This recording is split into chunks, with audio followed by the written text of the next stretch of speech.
Is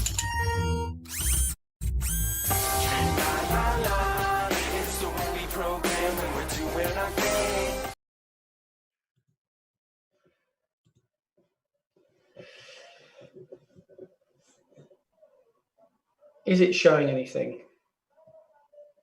Yep, we see your backend. Lovely. Of Joomla, I should clarify. Please clarify. Funny enough, I don't get to see what I'm seeing, but still. Okay, so this is, oh no, right, 1 second before we go too much further. So this is the back end of Joomla.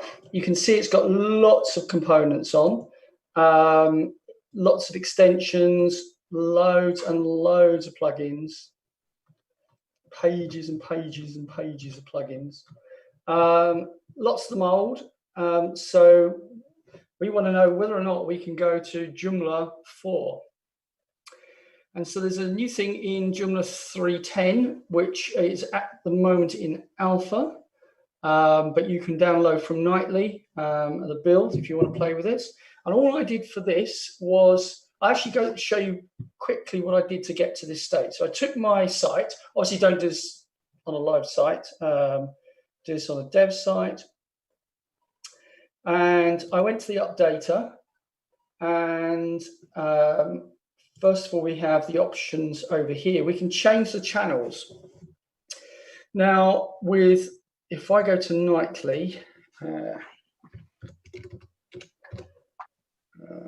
nightly builds. So here are all the builds of Joomla, the nightly builds, and you can go to 4, 3.10. So here's the 3.10 package, and you can also take this list here and copy this out. You'll see that you've got a list for all of the versions that are the nightlies. And you can paste the lists into your custom URL bit here. So if you paste the link in, you can then select within it if there is a development, an alpha, a beta, a release, or a stable. So obviously there will only really be a stable with the current version. If you pick one of the versions and it's not supported, it will drop down. It seems to drop down to the next one before. So for example, if I'm in 3.10, which only has an alpha, and I pick the beta, it's not that nothing will show, it will just give you the alpha. So that's exactly what I did. I put in the custom URL for the 3.10 series rather than installing any of the packages. And suddenly the updater, suddenly the updater said, yep, I know exactly what we want, and gave me the ability to do it. Now, I'm just reverting this back for a second. So if we go to the updater, this is what you would normally see. So if you've just updated, you're on the latest version of whatever you can do. In this case, I've been going for the 3.10 alpha, and because I've got it, it's saying I can't do anything else because I've already got it. So when you're in 3.10 alpha, the question is, where is this compatibility tool? And it's actually here, but you won't see it unless you start looking for Joomla 4. So to actually stimulate the compatibility here tool, I have to look for Joomla 4. So I'm going to go to the options, and I'm going to change to the custom URL channel, and I've actually put in for the Joomla 4s here.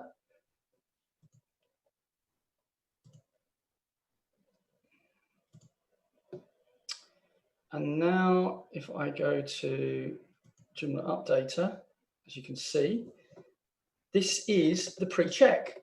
And it takes a little while to load on my site because there's just so many components deliberately curated for testing. Now, I must confess, before we go any further, my job is to test the CMS releases.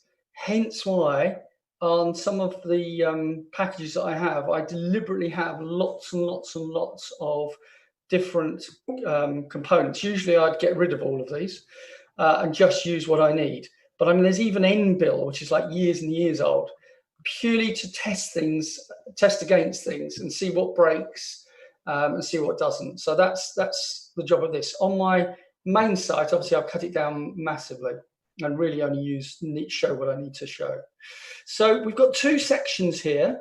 We've got a section which is existing pre-update check, and these are ones that there is no information available. So they haven't got an update server, or the update server isn't configured correctly, and so it's not showing. And then if I scroll all the way down, I then get those updates where there is no update required because it's already compatible with Joomla 4. So, and I can also hit more information, and with this one I can hit more information, and it gives me the extension type, the compatibility version, the current version, and the installed version. So what is the current version of what the person's putting out? What is the compatibility version, and what have I got installed? And you can just picking one of those out there, Phil. You've got the installer from web. Yes, so that's an older version. So if I was to update that, that may actually work, or it could be fourth one down. Fourth one down. Yeah. So my installed version is 1.05, and the current compatible version is 2.12. So I'd need to be that or higher for it to drop into the other to the other lot. So you've got the Precheck here, which is telling you what you usually see when you're installing Joomla. On the servers that I use, I've always got output buffers on, although they're recommended off, and it's never caused an issue. Some of the things will cause an issue. They're just recommendations. Some of them will cause you problems, but that looks okay. So now we did have a little play with Garant, and I'm going to hand over to him in a minute to go through this a little bit in more detail because he wrote it, and also to show us about a tool that he's written, which I think I use all the time, which is excellent and has some more information in it which might help you. One thing that we were experimenting with, and one of the reasons why I wanted to do this now while we're still in alpha, is to get some more clarity. So for example, there was another thing, here we go, XT search for Algolia. Now, I actually switched off the package and it still showed. And in fact, this is something we could do now. So if you notice, it's still showing here. Now, let's say I don't need that, but I want to clear it out. I can go to extensions, manage, and then do XT and search. That's not really going to be that helpful. Oh, there you go. So we've got both components and we've got a package as well we'll have. So let's just check the packages.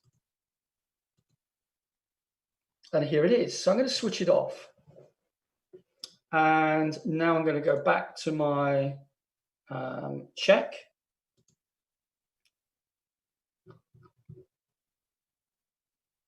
It was pulling it in then. Whoa, shoots all over the place. And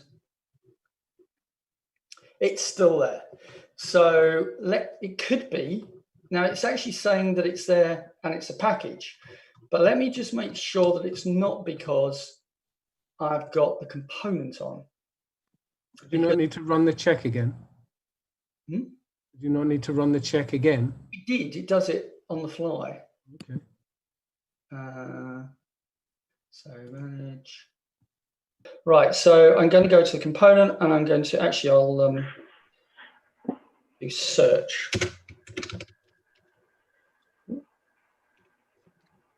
And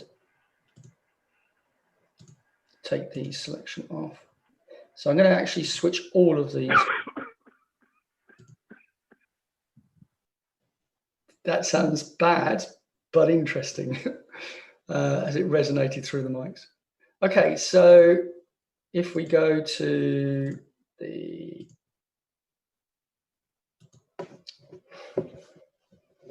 and it's going through doing all the checks, and it's still there. Now, what I'm going to do is I'm actually going to nuke it. So let's try and uninstall it, but from just the package first. So let's do package and uninstall. And now let's just check that it's uninstalled everything. No, so there's a few little bits left, but I still want to run this check.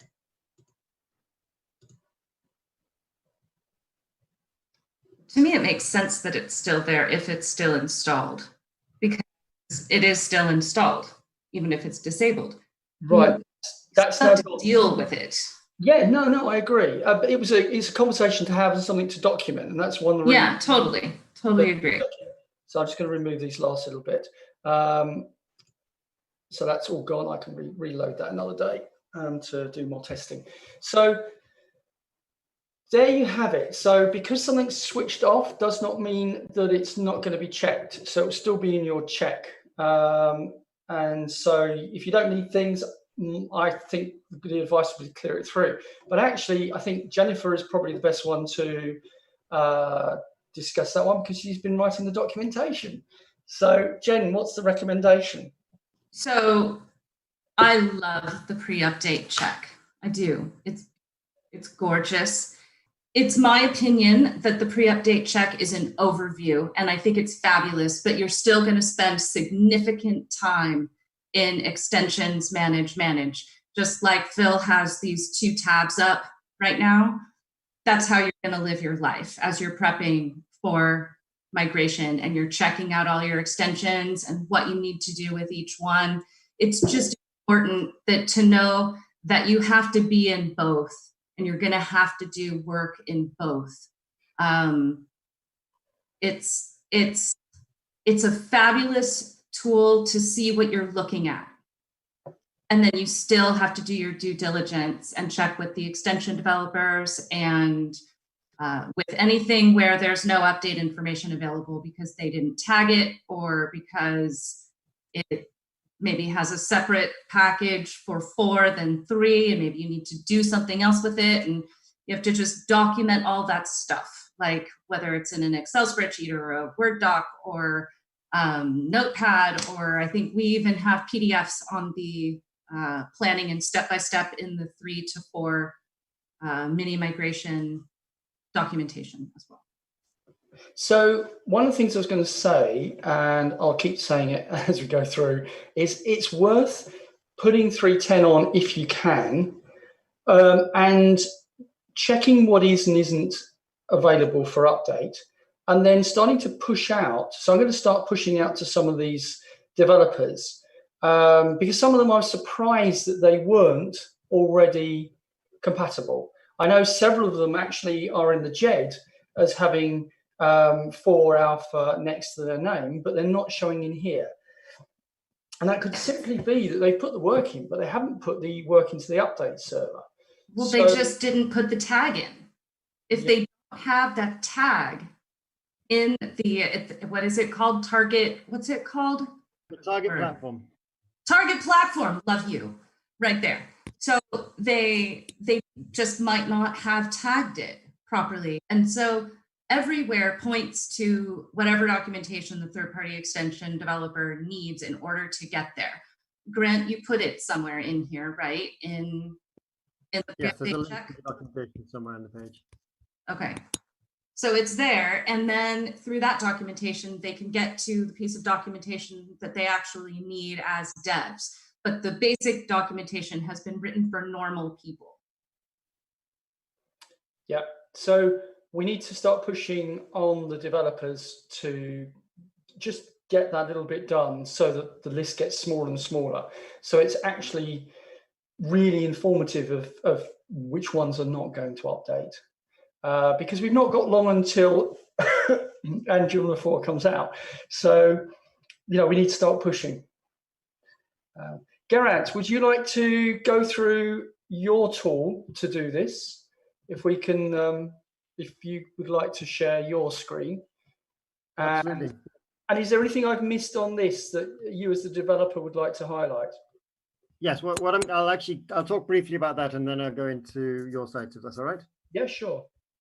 Right. I've not shared a screen in this configuration before because I've got a laptop and a screen above it. So I'm not sure that's going to work, but we'll try. I think I need to give you permission, do I? There you go. You should have permission now. Ooh, what's it doing here? That one. That one.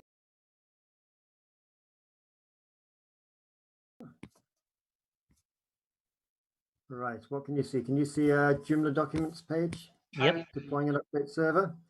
Right. Okay. So this is the article that Jen was just referring to for developers. It talks about how to set up an update server. And further down the page, it talks about the target platform. And the issue is there are various ways of defining the version that an update is applicable to. And sometimes people don't always get the square brackets and the asterisks and things quite right. And it can look as though it's not compatible, but it is compatible. Or even worse, it can, sometimes people have said, oh, it's bound to be compatible with 4.0. This was back when Joomla 2.5 was available. And there have been people who said their applications were available for 4.0 when they were nowhere near being ready. So, you know, there's a matter of being careful about that. Okay, my interest in this started for two reasons. One is because I write various extensions and I wanted to make sure that they were going to be compatible with Joomla 4. And I looked at the update server, the page that Philip was just looking at earlier, and it wasn't particularly helpful the way it was written in the past. And I'd been working on something, a system for managing websites and website updates. And I thought the work I'd done there might be helpful in Joomla. So I'll show you how I've done it there in a minute. But what I might do is just give you another couple of examples of what Philip was looking at. Right, so this is just a website, the demo website is set up. You see in the URL, it's 3.9. So it's actually a Joomla 3.9 website. I've got another one here, which is Joomla 3.10. So Joomla 3.9 currently doesn't show us any of the pre-update checks. Joomla 3.10 does. And this is a smaller set of extensions that I've installed. If you were to look at the PR, I'll see if I can put it into the chat. How do I get to the chat? Can somebody explain to me how to find the chat from a shared screen? Don't know how to do that. No, I'll find that later. I know this is the pull request I put in for Joomla to implement this update check, the variation in it. And in the initial pull request, I created 6 separate packages, which all have particular characteristics, which will hopefully demonstrate what the compatibility check means. And so you can see the different types. So if I go back to my 3.10 website, this is the result I've got. The update information is unavailable for these 3 sites. I have got here, where are we? These extensions don't use the Joomla update system, or they provide no compatibility information. So this one here is a component. So the top one is a component or a package that gives the update URL in the component file. Now that sounds a bit strange, but some people do that. So they have a package and the manifest file, this is for developers now, the manifest XML file includes the update server, but the package doesn't. So in Joomla at the moment, this shows, sorry, that's my G3, my 3G dongle kicking in there. It's showing no compatibility information, even though the developer has provided compatibility information, but it's currently provided via the component as opposed to in the package file. So again, there's a question whether that should be included here or not. Ideally, the developer should see this as wrong and change their package setup.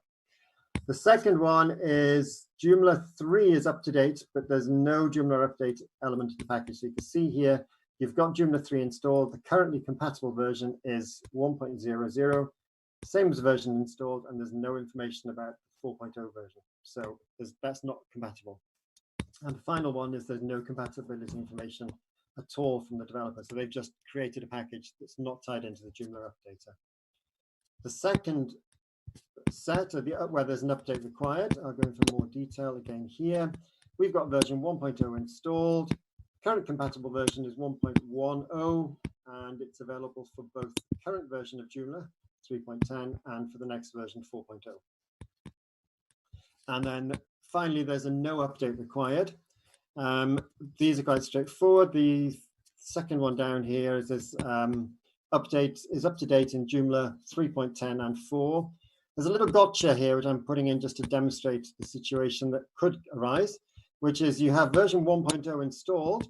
Version 1.10 is available for Joomla 3, but the update server is only saying for Joomla 4 that the version 1.0 is available.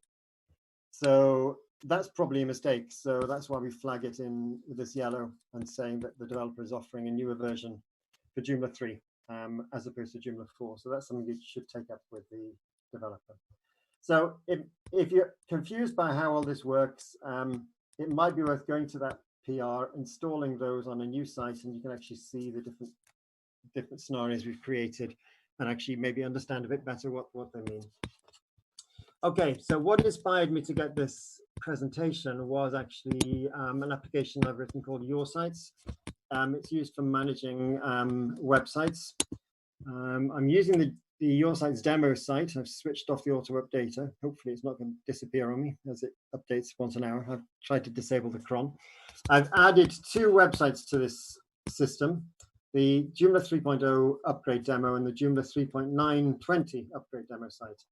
Now, unlike Joomla, we can actually check for compatibility updates from Joomla 3.9. You don't need to wait for 3.10 to do the checks. And one thing that can be important is if you're going from version 3.9 to version 3.10, you may find that something doesn't work. There are a few backward compatibility issues which might cause an issue there. So it's probably a good idea to check before you go from 3.9 on a site to 3.10 that it's going to be compatible. You can do that in Your Site. If you go to the options, I can go in and on the advanced tab, compatibility test options, I can change the version I want to test against to be version 3.10.0. Save those settings. I can now go back to my list of sites. And the 3.9 site, but this is a Joomla 3.9, not a 3.10 site. I can run check for Joomla upgrade compatibility. This is now making a request of the site, making the function calls required. I can see a summary of that information here, or a little bit clearer maybe is here. The same information we can see on the Joomla update, but we also get the pre-update, the extension pre-update check. And we actually provide in a little bit more detail than the Joomla version does.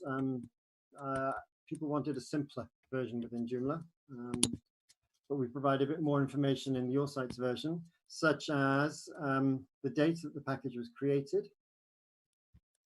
If you have a package, what that package contains. So this package contains components, modules, plugins, and so forth.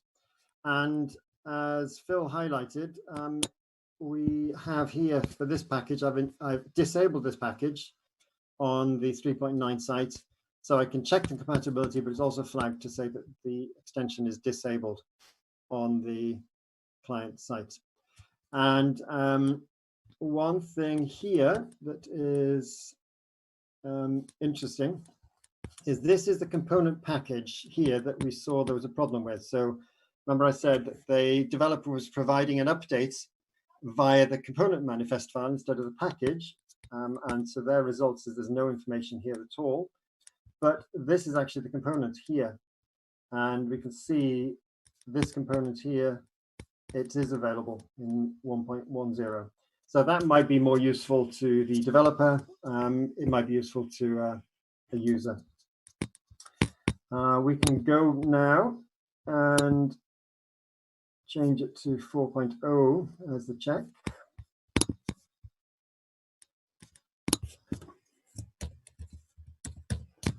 Save that. And now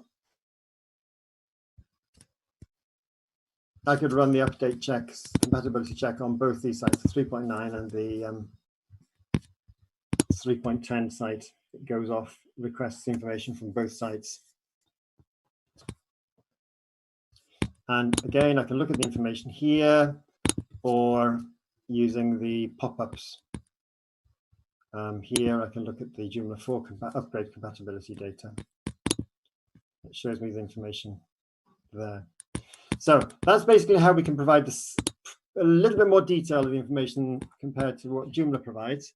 Now, what are you going to actually do when you do your upgrade? Because I know I did a couple of tests on a few demo sites and came up against some major problems.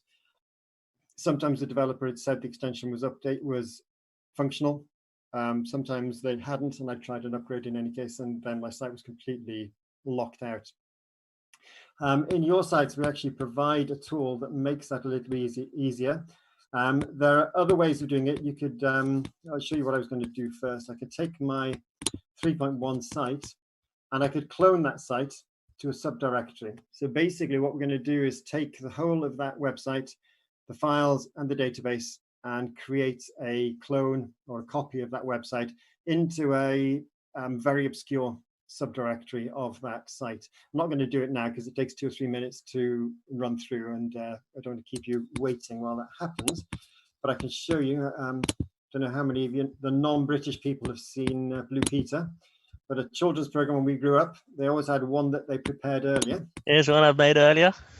Yeah, exactly. So I archived these a couple of minutes ago before we came online. Let's get to the right one. So E8. So I'm going to. That was the wrong thing to do. Unpublished.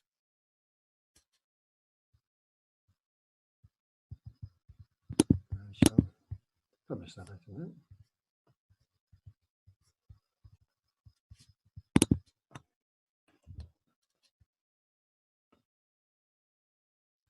So the 3.10 site here we had at the beginning, all I did was I selected the site and then cloned to a subdirectory.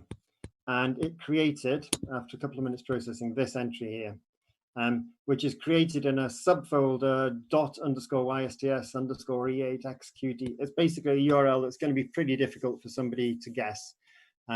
It's only a temporary site, so you shouldn't leave them sitting around on your server. But if you're wanting to test if your site is going to be compatible with 4.0, then that's probably a good thing to do. We could go through the update checks, see what the compatibility data is on that site. Let's say all this was looking good and we were happy to go ahead with the upgrade, but we wanted to make sure that everything was okay. We would now select this site, check the core version. Jake, can I ask you a question on that? Does it turn the robots to no follow and all that stuff? Not that it's quite as important. It doesn't do that. No.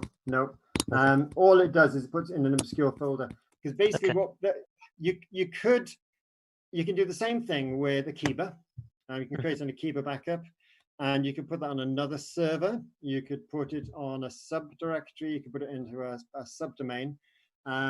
It's a lot more work to do. This is just a one-click. The advantage of cloning it onto the same server is the same server settings are all in place. It's probably only something you should have up for a couple of hours at a time. Hopefully, since it's an obscure URL, there's no links to it. No search engines are going to find it. You can always put the site offline as soon as you've created it, in any case. Is it possible to choose the location? Say again, sorry? Is it possible to choose the location? I was thinking maybe putting it on a subdomain. Well, yes, I thought about doing it on subdomains. The problem with subdomains is that it might be the PHP might not be able to write to a folder that is outside the root of itself.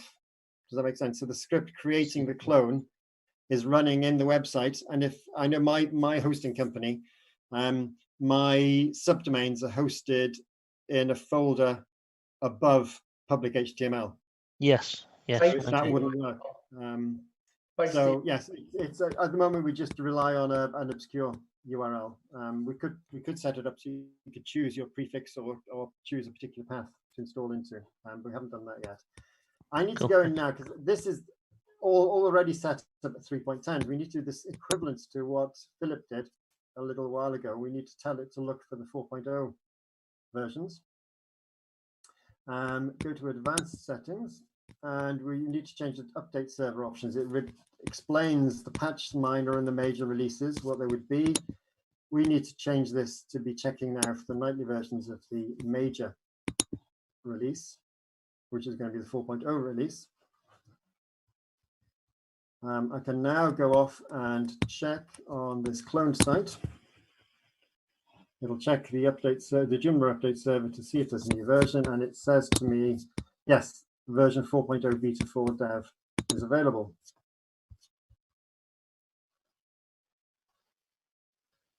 And now it's there. So I can actually now click on here, and it would go away and upgrade that site to Joomla 4, and without the need to do the same on the live site. Again, that's going to take a few minutes to run. So I'm going to show you the one I prepared earlier.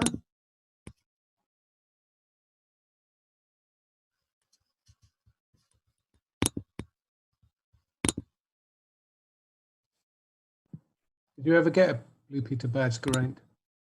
Say again, sorry? Did you ever get a Blue Peter badge? I didn't, no, maybe I should send this in. So this is the demo version, the clone of the site, which I did the equivalent of this and then had clicked this button and it upgraded to 4.0. And we can just confirm that is 4.0. If I click on the link, it'll open it up, and it did that upgrade for us. That is, it's Joomla 4.0. Now, a couple of other little things which are maybe a little bit more advanced. When I did my upgrade, there was actually a couple of broken plugins, which meant that I couldn't log into the back end. I couldn't get the front end to work at all. It was completely broken. But your sites were still working because it's a system plugin that runs very early in the sequence of plugins on the client site. So what I was able to do was, even though the site after the upgrade was broken, I wanted to find out why was it broken. Could I try and repair it so that I could get into the site and uninstall things and basically try and recover my broken 4.0 site. Now, let's publish the item. We'll see if we can. I can't simulate. I can show you how I did it. I can't simulate the same thing because this extension doesn't have any broken plugins. But let's say trying to access this site generated a 500 system error, or a 403 not allowed error. I could select that site, and I could diagnose a fatal error in the front end or the back end.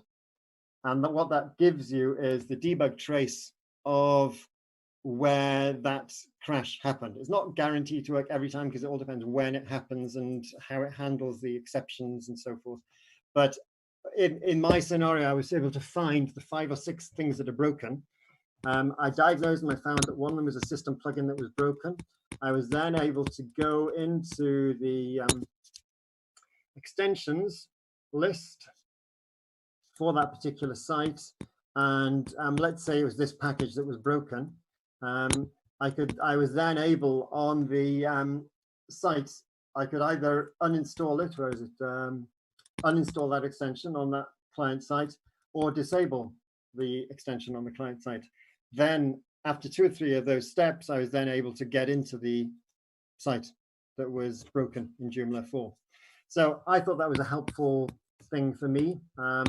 It's not going to be something that we can replicate within Joomla core, unfortunately, because you need to be able to interface with the site without, in a secure way, without, well, basically, we don't have that interface in place. So use web services. Say again, sorry? Could use the new web services. Yes, potentially, or a CLI script, yeah. Unfortunately, there's no incentive for me to write those scripts because I've already got them built in here. So Well, also, so basically what we do here is provide more information, a bit more detailed information than Joomla, provide a cloning mechanism, which you can then use to test your upgrades. If things work as you want, you can then upgrade the live site. When you're done with your clone, you can just select delete the clone site, and that will delete all the files in the subfolder and all the tables in the cloned tables that created in the database. So there's no disincentive for doing this. You know, if it didn't work and you need to clean it out and start again, clean it out, create a new clone, try again. So basically, you know, I think it's quite a helpful way of making sure that you have a usable site when you do the migration to Joomla 4. So any questions? That's absolutely fantastic. It's a great tool. The only reason that one of the only reasons I asked Geraint to come on and do these talks is because he's awful at writing up what his products do. So occasionally I ask Geraint, could he actually do something in your sites? And yet we already does that. So why don't you tell us? So this package is amazing. Again, I've learned new things, Geraint, tonight, which I didn't know it did, which I've been sitting on. So Gary, we could have done with that Frontend Diagnosis, couldn't we? The other day. Yeah. Yeah. I mean, usually you can bet your bottom dollar it's going to be a system plugin. And I think there's only about 3 or 4 that need to run. So I must actually go through and do that again, switch them all off, find out which ones you have to switch on to get the site to work. You can do it from the database. And then write that up, because that would be a useful tool to do. Just switch them all off apart from the few that you need to run. And then basically slowly switch on your system plugins. As I say, your check's brilliant. The only problem often is that it breaks just before the thing that it reports. So you don't get to see the thing that it reports. But it'd be really interesting to see your tool, because I know in log files, that's often the issue. It's not the thing that it looks like broke it, it's the thing before. Yes, exactly. I mean, I think this feature alone is worth its weight in gold. In, you know, the amount of time that you might take to try and disable plugins or extensions through the back end by, you know, going into PHP admin and trying to turn them on and off through the database. I mean, it just save hours trying to do this. And if you can do it doesn't guarantee that it's fine. No, I understand, but about 70% of the time, it does allow you to find which plugin is causing the problem. At least if you're given the chance to kind of, you know, try, test, repeat, rinse, whatever, and just keep going until you've got it working, it's just going to save hours, especially on a site where you've got a lot of extensions. And, you know, nobody tries to install too many extensions on the site, but sometimes you have a lot. Well, the interesting thing about this tool in your sites and what we now have in Joomla in the 3.10 update compatibility check is, you know, how many people are going to be discovering they've got such and such an extension which they installed 16 years ago and haven't used since, and it's just sitting there on the site and they don't remember they had it installed. Explorer. So I used to use Explorer years and years ago before it was discovered there was a major back hole to it, whereby it was actually secured if you went through the Joomla part, but because it was designed to also work as a standalone, the standalone, I think, if I remember rightly, had its password set to password and its login set to admin. So effectively, the Joomla part was really secure. But all you needed to do is know the URL to the standalone ability, and you could then log in, and that was basically a file browser for your entire site. So you could upload any rootkit you liked to wherever you liked. And only the other day, I was searching through in your sites for something, and I found an old dev site that still had Explorer on it. So, and quickly nuked it. But yeah, it's an absolutely brilliant tool. I use it all the time.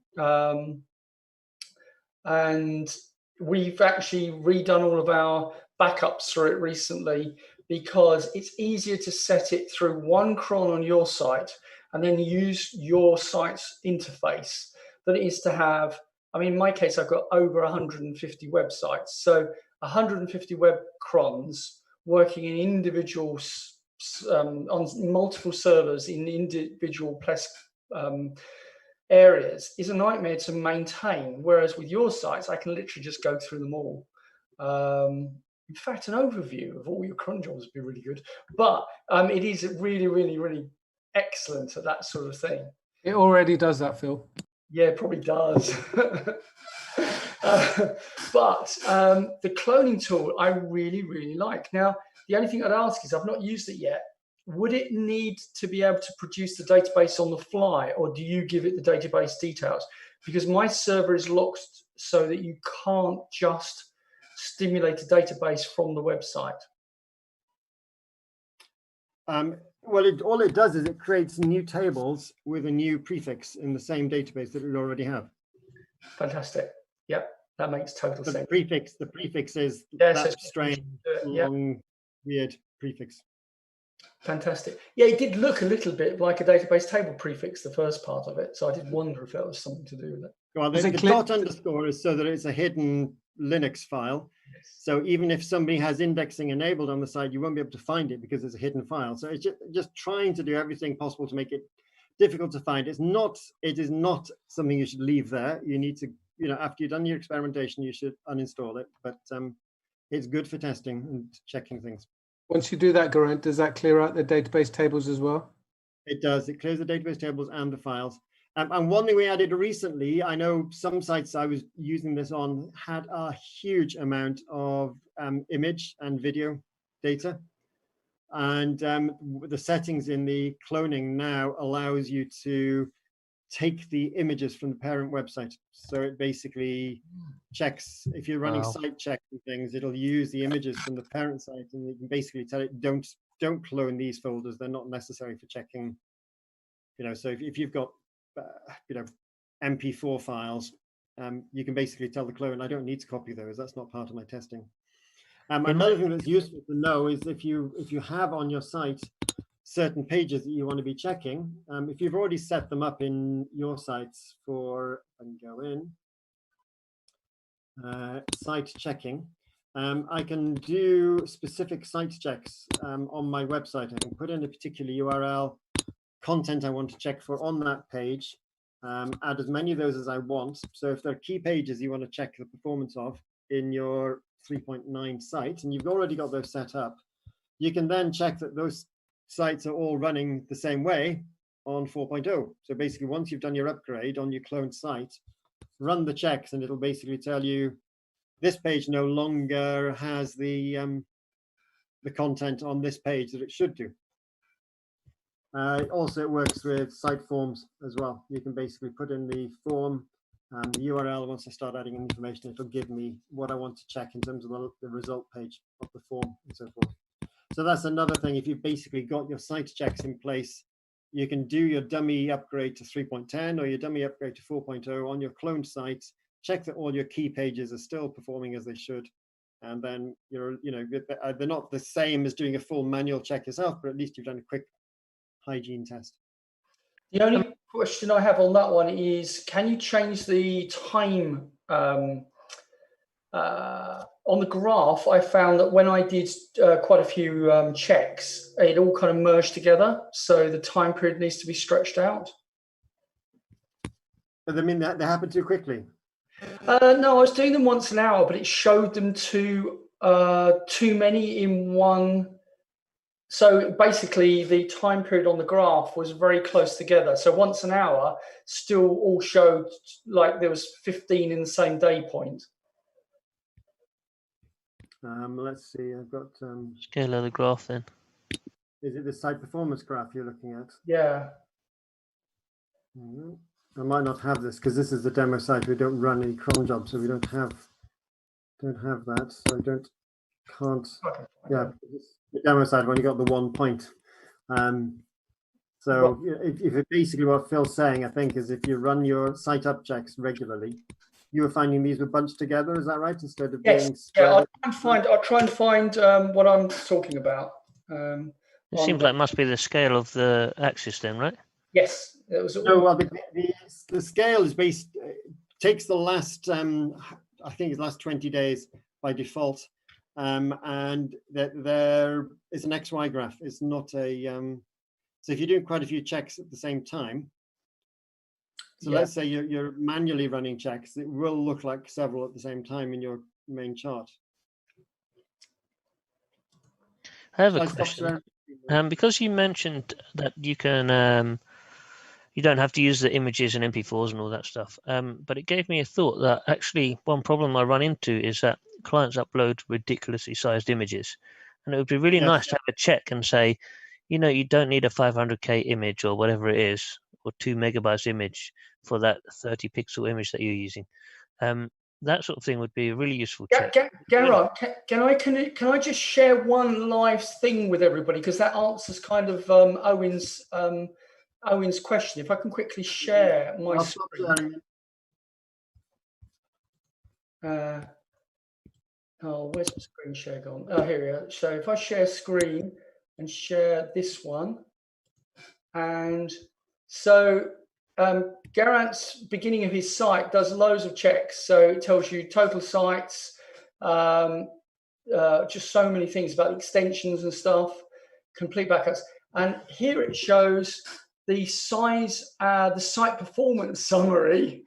There's a site on here that's valve size convalve, which is the worst performing site on my server. This one's massive site. They have 1 million views a month. This one's a massive site. They have 1 million views a month. Investify, that's a really big site. That's the police, big telecoms providers. But this is a really tiny site, and yet its site performance is terrible. I think that's the one I built. Oh, is it, Gary? Is that the one you built? Wow. That one you optimized, yeah? Yeah, optimizing wasn't in the quote. No, clearly. But it also does web page sites. So this is Gain Real Life. So this one's a business awards. It's got loads of big pictures and videos. This one's a cricket site. Lots of lovely shots of on-site cover drives. Can I interrupt for a second? Sorry? Can I interrupt for a second? You've got two bars there on your sites. They're both showing the same amount. What that tells me is you're not checking for images, CSS files, and JS files in the pages. Right. So that's a setting within that site. If you edit that site in the site checks, you can tell it to check for JS files, CSS files, and images as well, and it would include it. Right, let's do it on softboard so we don't give too many things away. So where should I be checking that? Edit the set entry on site checks. Can you see my screen? Yeah, we can see it side checks. Settings. We can see your password actually. You see default site checks to perform says global settings, change that. And you can now check client sites, JavaScript, CSS files, and images. Can you not set that globally then? Is there any way to do that globally? That is a global setting, yes, but you can set it on specific sites. So you can set it globally. The default is global setting. Or you can, if you only want to check that on some sites, for premium sites, you might want to check that if you're run-of-the-mill sites, you're not going to check. Right. If you now select your site, you might want to filter the list, Phil, to show just your site on the left, the search box. Sorry, where? The search box, just put your site name where it says search and clear. Yeah. Put your name of your site in there. And your password. Then you don't need to give all your client information away. So was that just a list of sites that we should try and hack, Phil? Yeah. So if you now click the checkbox and do site checks, check site up. Sorry, check which one? Select the site, select the checkbox on the left. Site checks on the top. Site checks. Yeah. And then check site is up. The only one that I have problems with is one where they've got an HTML file in front of the in front of the PHP. So they wanted it so when you go to the site, it checks that you have a certain password thing beforehand. So it's really irritating. So the index file isn't the first one that's fired. That's the police again. So it's 1.37 seconds. If you close that now. The problem is the police is behind all of your faces, and I don't know if I can get to it because of down a bit, right a bit, back to the golden shot, right a bit. Yeah, right shot. Seriously, I'm over my bit in Right, shot. Zoom. Can't you move the faces? I don't Just know. Oh, a there they little, go. There they go. Got it. one more inch. Yeah. Right, and now on the list of on the info column, do you see the bar charts? No, next to the site name, the bar charts under info, you got to there, click on that. Site performance info, yeah. No, not that one. No, not that one. That's the info. The other bar chart. Not the info. Yes. That's the speed, I think. It's the page sizes, yes. No, it didn't give you both. It should have given you. He didn't change it and save it, actually. He didn't change it and save it, so that's why. Don't worry, we'll do Right. it all the time. But yeah. Basically, if you change that, it would pick up all the image sizes. So if you had pages that have very large images on them, it would flag them. There's been a suggestion that we should have a site crawler built in, so you could crawl over the sites and analyze all the sites for that sort of information. But I actually built a little Linux routine which checks for the top 10 largest files that are above a certain size, because clients used to do that. So if you set a limit of, say, 250K,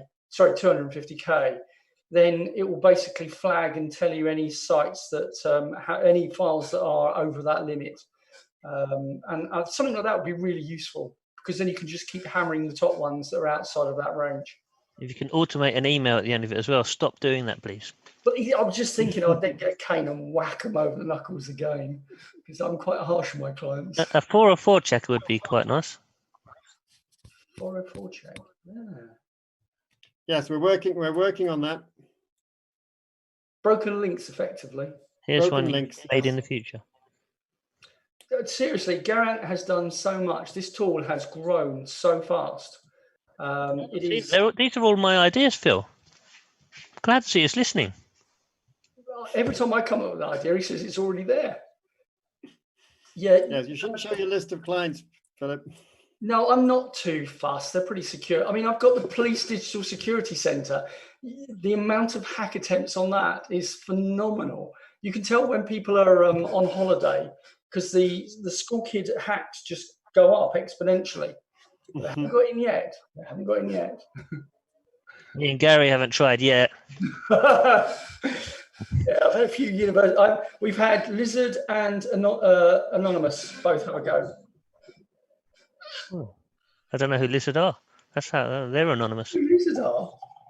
Okay. I don't hang in those crews, you know. Yeah, well, my roots. No, it's a brilliant tool.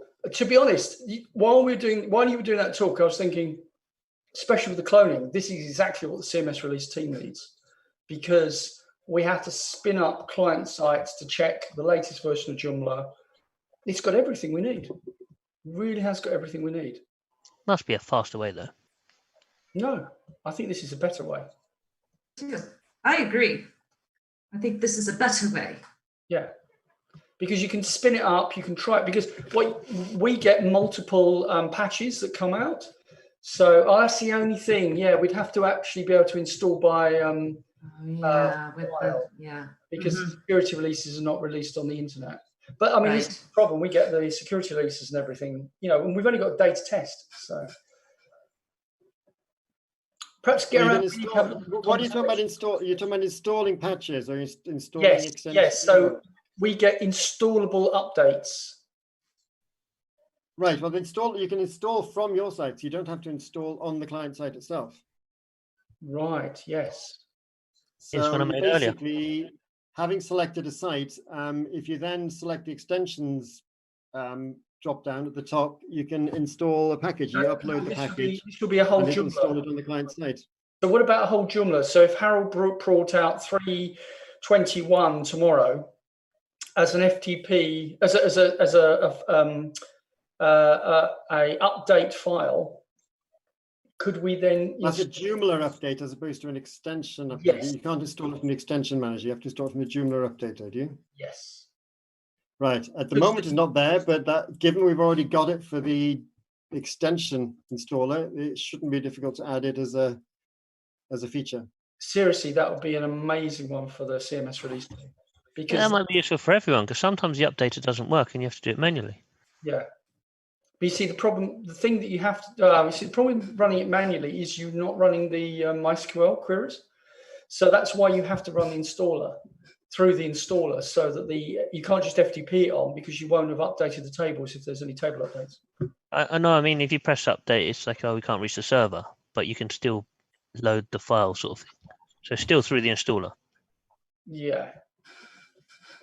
Yeah. So basically, everything we do, we use the native Joomla code. So when we install an extension, we use the Joomla code to install the extension. We upload the file, we manage the security of the interface, and then we tell Joomla, here's your package. And it's as if you're on your browser doing the install. So basically, we just need to get the right library code for the Joomla updater uses instead of the Joomla installer. And we can then upload a file and install it using the Joomla updater code.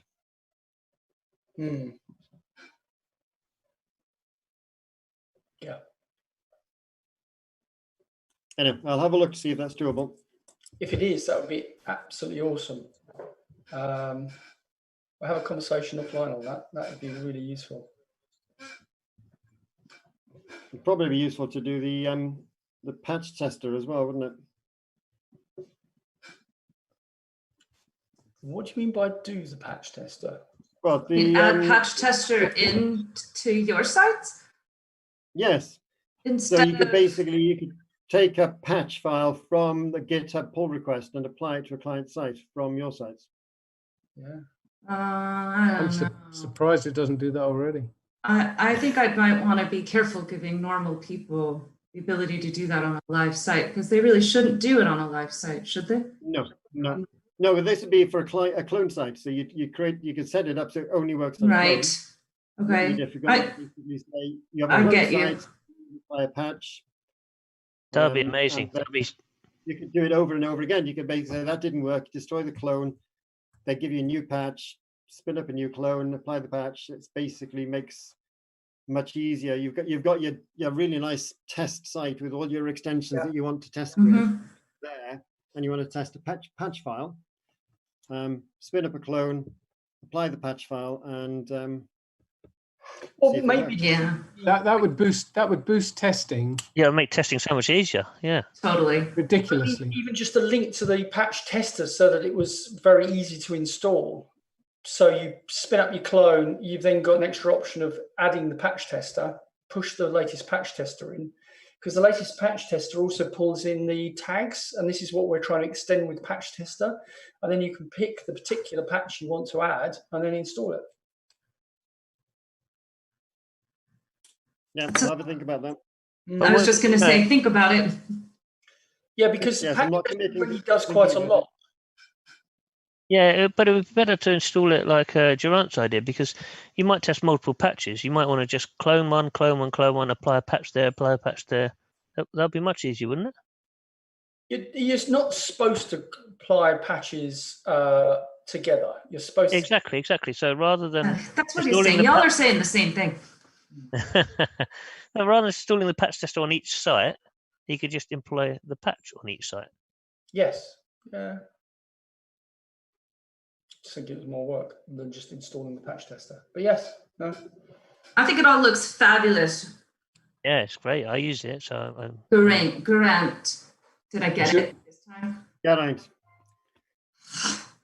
Don't worry. a bit more of a Welsh accent, Jennifer. I lived in New York for 5 years, and the people there, it took them best part of 5 years to be able to get it right. So don't worry about it. Okay, well, certainly I can get it before 5 years. No? Yes. Garant. Say Garant. It's Garant. Okay. I think it looks fabulous, Garant. Yeah, just a couple more years. Smack you one. But I can say wholeheartedly, I feel your pain. It's been 39 years and my mum still can't say my name. Oh, we I can't. can't say your name either. I'm not even trying. I can only spell it when it's on the screen in front of me. It's similar to my granddad. I never know who the birthday card's going to come to. Anyone got any other questions about this amazing tool and the whole Joomla 3 to Joomla 4? Because I was going to say something actually. On the pre-update check, there are going to be times when something is showing up in the red area, but it will migrate just fine. And I just wanted you to know that. Because I have a bunch of them that show up in the red, but they will migrate on the one click. Not all of them, but a number of them, because they're not tagged properly. And we got the person that wrote the docs. So if you're going to ask any questions, now is the time. Excellent. Actually, I need help with the docs. If anybody knows how to actually work in the freaking wiki, I didn't use the actual swear word though. I'm trying to be good. I don't know half the people here. I cannot get the ordering to go how I want, and the images that I was so frustrated, but then I just had to ditch the team. So so if anybody is any decent at docs, if you can help me with just some minor things. I can try and help. I have edited them. It's just formatting stuff. That would be great. I can try. Can I send you a link? Yeah, go for it. Go for it. I don't know how to send you a link. Do I? Uses MediaWiki, doesn't it? Yes. If only there was some other software that was translatable. If only we knew of one, we could use that instead. You couldn't do it in Joomla. I don't want to talk about that. So you've got pain, I've got pain. So I had to do Pizza Bugs and Fun intro video with Benjamin and the head of docs doing docs. And so I had to go through 2 lots of him feigning to get it. Do you remember last year how he kept getting it in the wrong order? When he was trying to put in the captcha and we were all shouting at the screen. Well, it went worse to the point where on the second one, Benjamin actually did an hour's tuition beforehand and then we scrubbed the whole piece because he couldn't get in. And there I am trying to show him how easy it is and he wouldn't let me in. So it is just awful. Just to interrupt, before Laura goes, can we get her to plug her event that she's going to hold? Hi, everybody. Thank you. Thank you. So we are having a user group meeting next Wednesday at August 26th. It's 1800 UTC, 2 p.m. Eastern. I think that's the same time as this started now. Hopefully I got that right. And it's going to be doing custom fields with Mark, and it's how you can work with custom fields with external data sources. It's the same session he gave to the Joomla Australia user group, or maybe it happened this morning or something. But it happened this morning. Yeah, it's really, really good. If anyone didn't go to it, 100% go to it. It's really good. Yeah, so come to us in New Jersey. It's the same time. It's Wednesday, and I just threw a link in the chat. So thank you for giving me that opportunity. And you can click on the register link on the page, and then you can register for the Zoom. We'll throw we'll throw a link and the details in the description for the video as well. And Laura, would you announce it on the day in the Bugs and Fun at Home channel, because that seems to be the most active channel in GLIP for developers? I will. Yeah, what I'll do, the bugs, yes, sure. I'll put it in Bugs Fun at Home. I'll put it in the JUGL organizers.